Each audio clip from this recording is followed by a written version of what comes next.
Just closing the door. It's just us now. Well, I'm going to talk about your linguistic pet peeves. We've been looking forward to this one. Pet peeves, things that people say or write that irritate us or get under our skin. Now, the reason that I want to talk about pet peeves is because this discussion accomplishes two purposes. The first is that it lets us look at the different levels of linguistic organization, because everybody's pet peeve can be described as it can relate to phonology or lexis or morphology or syntax or pragmatics, any one of the traditional divisions of language according to linguistics, the scientific study of language. So, for example, people who say pacifically instead of specifically, it's really kind of cute, though. It's like this is an example of one of those little kid mistakes that don't get mistaken, or that don't get corrected as the kid gets older. And this is an example of a phonological error, because you might say it's a mispronunciation, but mispronunciation is a evaluation. And when we're scientific linguists, we don't evaluate, we only describe. Wash for wash is another one that is a phonological error. Now, when I was growing up, I didn't have too many traces of my parents' New York accent, but a few would occasionally slip through. And a friend of mine in college told me, John, you're supposed to pronounce the H before a U, like in huge or human. And I'm like, no, the H is silent before a U, as in huge or human. And then I started noticing how other people talked on the news and around me, and I was like, oh crap, she's right. And so I started monitoring my own speech and eliminating that particular regionalism, that phonological difference. So that's on the level of phonology, how we pronounce things, how we express the sounds of language. Some of your pet peeves had to do with lexis or lexicon. That is, the words that people use or don't use. Now, words belong to different registers of language, right? We have fancy words like vacillate and cardiovascular, and then we have everyday words like boot, blanket.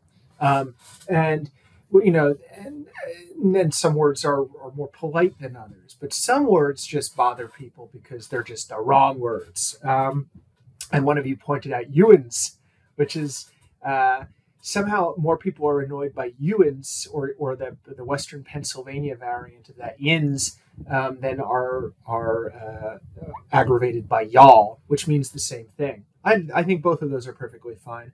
But what really bugs me is when people say use, which is the kind of again, my family, northeastern corridor, Long Island. Hey, you guys eat yet?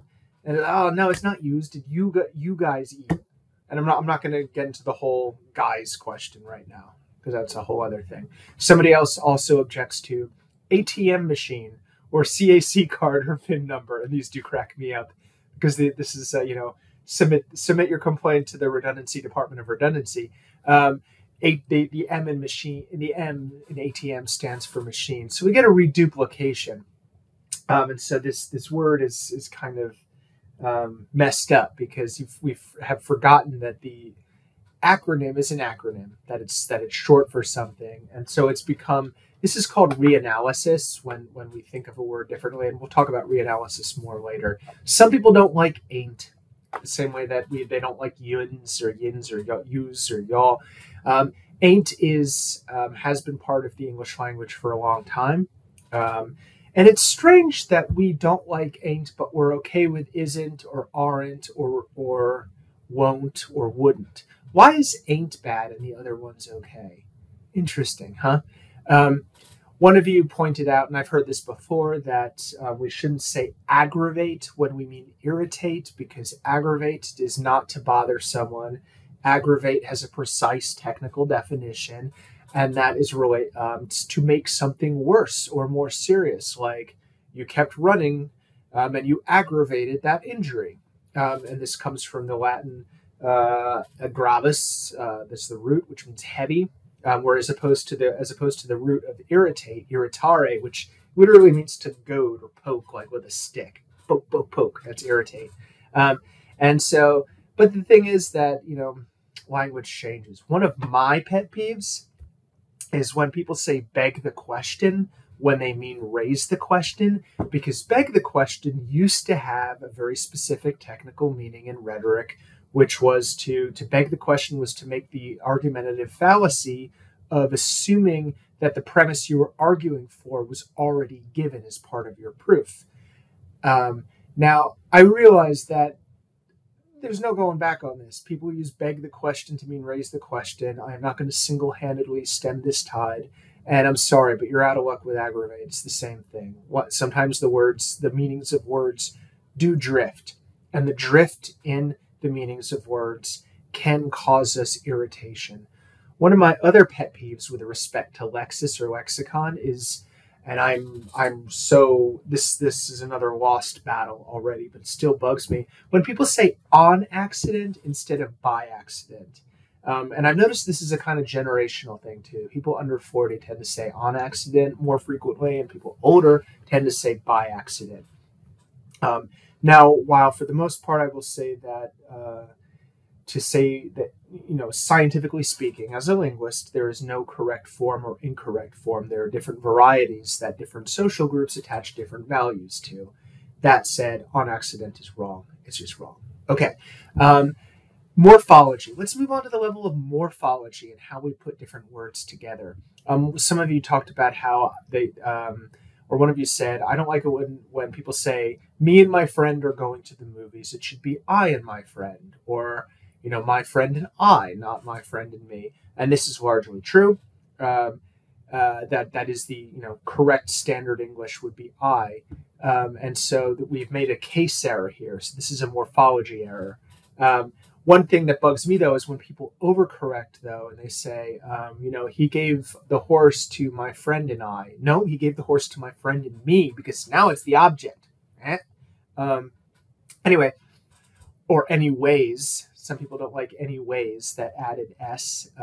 That's an interesting one. My wife is Canadian, and I've gotten her into American football, but it still bugs her when the refs say offsides, because she's not. It's offsides. It's offside.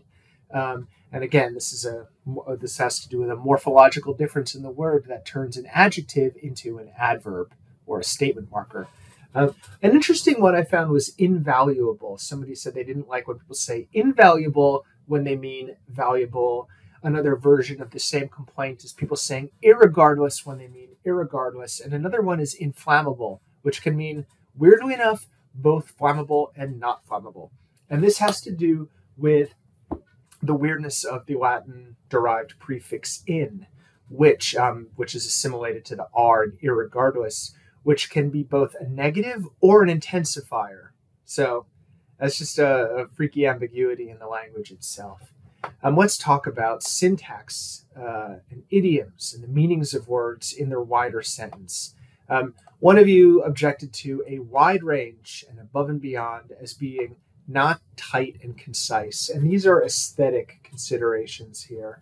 We like our language to be to not have redundancies. We're taught in school that we should, you know, sharpen it up, make it lighter, make it tighter, get rid of the filler, and get rid of these little redundancies and bloated sayings. That said, if you've ever read Elise, you'll notice that above and beyond, to have and to hold, that the legal language is filled with these kind of what are called doublets, saying the same thing twice. And there's a sense in which in legal language you want to exhaust every possible way of saying something so that to keep people from wriggling out of things unless you want to. It is what it is. Yeah, I hate that too, but, you know, it is an idiom, right? Ignorant for rude is idiom. Donating for selling is, that's almost a euphemism, I think, when we're talking about plasma. And a euphemism is when is finding a nicer way of saying something. Doesn't donating sound nicer than selling, especially when you're talking about your own body fluids? Right. Could care less. I want to talk about could care less for a second, because I've been running this exercise for about 5 years now. And this is the number one vote. This is always gets the most people. I could care less. And this is when they really mean I couldn't care less. And this is people objecting to a certain kind of figurative language. I don't think that when somebody says I could care less when they mean I couldn't care less, that they're making an error.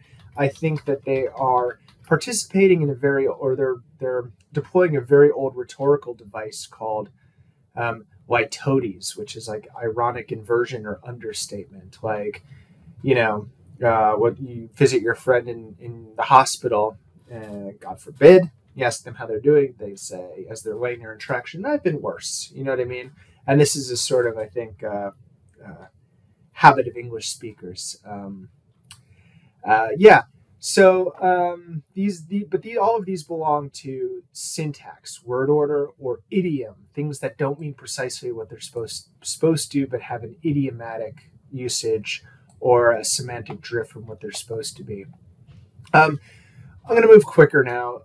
Some of the other pet peeves have to do with the associations of these words or phrases with particular experience, environments, or types of people.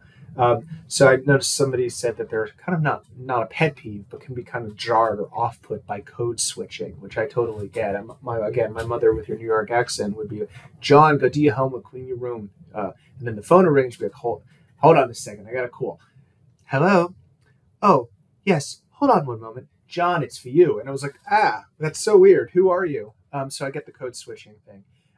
Money can't buy happiness. Yes, these things can bug us, just like corporate buzzwords like synergy, circle back, and touch base. Although I have to confess, I'm a let's put a pin in that guy.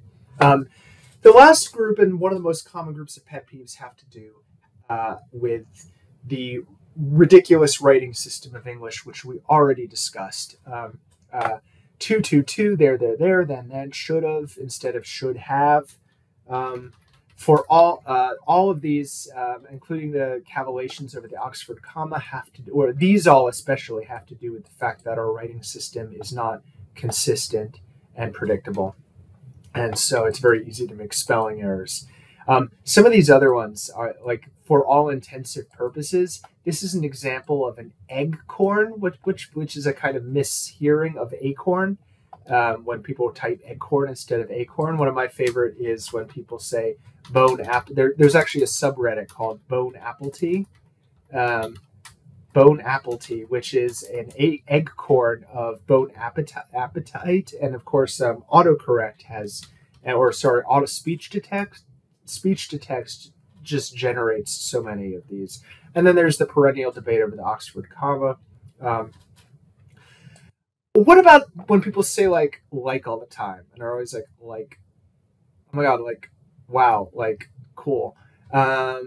Which of these categories does that belong to? I'll let you decide.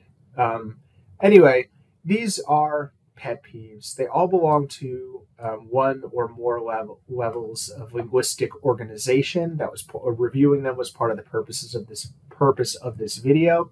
And they also speak to our social attitudes, what kind of people speak correct English. And so I want to talk about I'm just mentioning this as something we're going to be talking down the line, the idea of linguistic attitudes, the idea of language prestige, the idea that just like clothing or hairstyles or shoes, cars we drive, the language that we use comes with social information about us that invites and or doesn't even invite, but elicits the judgment of others, whether we like it or not. And we have judgments about others, whether we like it or not, too. I could try to say that I'm scientific and I'm a descriptivist, and I don't see any value of any form of language as more valuable than another form. The simple fact is that I'm a human being, and we live in a society. And I was raised in that society, and I do have implicit biases. And there are people, when they start talking, that I have to actively overcome my tendency to discount their credibility or intelligence. And so hopefully one of the purposes of this course is to examine not just the roots of language, but the roots of language and language attitudes as well. Thanks for listening. I hope this has been interesting to you. And yeah, I look forward to talking with you more about all these topics over the next 14 weeks. Bye.